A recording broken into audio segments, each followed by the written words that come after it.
tentang scrapbook kami yang berjudul tentang kemasan berdasarkan tingkat kesiapan pakai. Oh.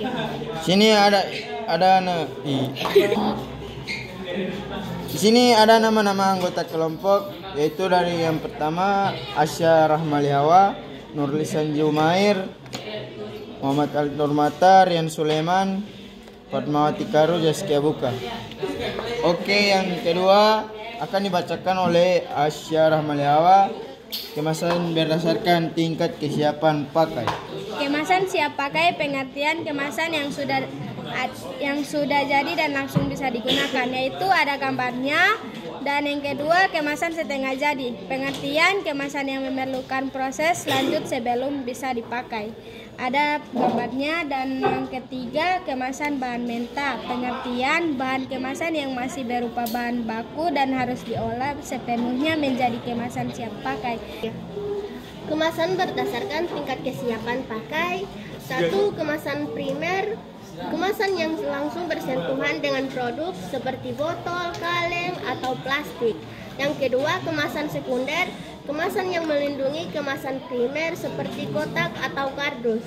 Yang ketiga, kemasan tersier, kemasan yang digunakan untuk mengirim pengiriman atau penyimpanan dalam jumlah besar seperti palet atau kontainer. Tingkat kesiapan pakai. Yang pertama, ready to use, siap atau siap pakai, kemasan yang sudah siap digunakan oleh konsumen seperti makanan siap saji atau minuman dalam botol. Yang kedua, ready to pair atau siap dimasak, kemasan yang memerlukan kesiapan atau pengolahan sebelum digunakan seperti bahan makanan yang perlu dimasak. Yang ketiga, ready to assemble, yang siap dirangkai, kemasan yang memerlukan perakitan atau perangkaian sebelum digunakan seperti produk furnitur atau mainan. Kelebihan dan kekurangan.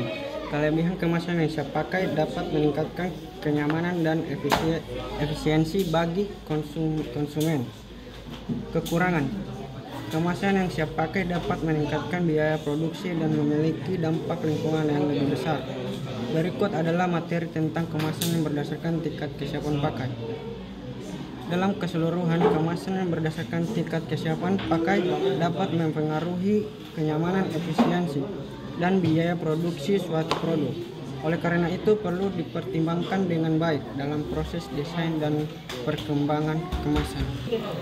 Jadi, kesimpulannya, semakin tinggi tingkat kemasan primer, sekunder, tersier, maka semakin rendah tingkat kesiapan pakai langsung konsumen, tetapi semakin besar fungsi perlindungan, penyimpangan, dan distribusinya. Sekian dari kami. Wassalamualaikum warahmatullahi wabarakatuh.